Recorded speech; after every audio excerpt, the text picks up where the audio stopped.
கீதிகாவோட புருவத்தில் ஏதோ ஒரு குட்டி பூச்சி கடிச்சிருச்சுங்க. அது என்னவோ பெருசாக பணியாற மாதிரி வீங்கிடுச்சு.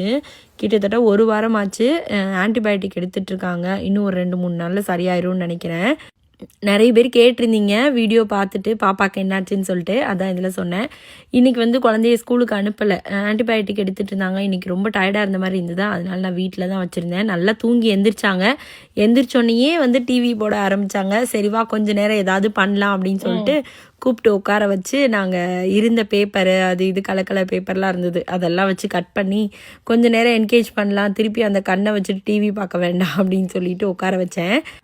இந்த மாதிரி விஷயம் அவங்களே கூப்பிடுவாங்க, அது பண்ணலாம் இது பண்ணலான்னு. அப்போ நான் ஏதாவது வேலை பார்த்துட்ருப்பேன். ஆனால் இன்றைக்கி வந்து பார்த்திங்கன்னா அவங்கள பார்க்க விடாமல் இருக்கணும் டிவி அப்படின்றதுக்காக நான் இன்றைக்கி கூப்பிட்டு உட்கார வச்சுட்டேன். ஏன்னா இந்த மாதிரி கிராஃப்ட் பண்ணுறது எனக்கும் பிடிக்கும். ஆனால் என்ன நமக்கு டைம் செட் ஆகிறது இல்லைல்ல, அதனால தான் நம்ம ஒத்து வரதில்லை. ஆக்சுவலாக எங்கள்கிட்ட காட்டன் இல்லை, அதனால சரி ஓகேன்னு கீதிகா தான் இந்த ஐடியா பண்ணாங்க.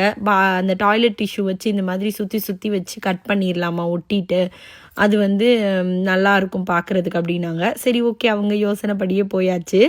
நம்ம முன்னாடியே இது பண்ண போகிறோன்னா அதுக்கு தகுந்த மாதிரி திங்ஸ்லாம் வாங்கி வச்சுருந்துருப்போம். இது சடனாக நம்ம பண்ணலாம் அப்படின்னு யோசிச்சு பண்ணோமா, அதனால் இருந்ததை வச்சு அந்த சாண்டாவை முடிச்சே ஆகணும்னு சொல்லிட்டு முடிச்சாச்சு. கிறிஸ்மஸும் வரப்போகுது, கிறிஸ்மஸ் பார்ட்டி எல்லாம் அது இதுன்னு நிறைய ஃபன் இருக்குது. நெக்ஸ்ட்டு மண்டேலேருந்து எல்லா குழந்தைங்களுக்கும் லீவு ஸ்கூலெல்லாம். ஸோ ஒரே ஆட்டமாக தான் இருக்க போகுது. கிறிஸ்மஸ் ட்ரீ போன வீக்கெண்டே எடுத்துகிட்டு வந்து செட் பண்ணி வச்சுட்டாங்க. சரி ஓகே, ஒரு சாண்டாவும் பண்ணி வச்சா அழகாக தானே இருக்கும் அப்படின்னு சொல்லிட்டு 2 பேரும் சேர்ந்து ஒரு சாண்டா பண்ணோம். எப்படி இருக்குன்னு சொல்லுங்கள்.